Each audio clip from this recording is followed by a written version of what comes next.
Mr. Gupta, actually, balance transfer, if you look at it historically, has always been there for HFCs and banks. And that has got accentuated over the last couple of years because of the arbitrage of banks going up vis-a-vis HFCs. And when that arbitrage goes up, naturally, a lot of customers from housing finance companies who have a good track record look at transferring loans into the banks.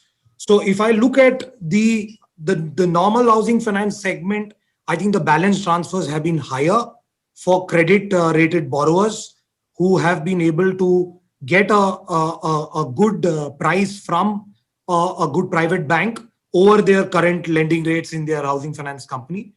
However, when it comes to affordable, it is still a little different because of the kind of borrowers that we underwrite, particularly the kind of companies that are lending to the informal segment.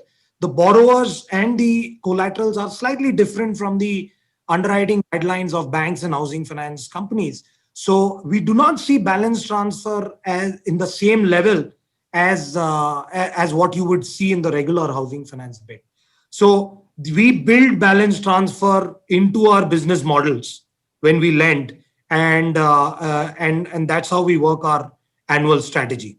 I think as an affordable housing finance company, we actually consider ourselves as credit curators for the new to bureau borrowers. We are the first line for a customer who's never taken a loan to come into the financial system. And we actually help that borrower over a period of 3 or 4 years to build a credit history and get eligible to become a worthy customer of a bank. And I think that's a perfectly healthy practice to do. As long as there is business,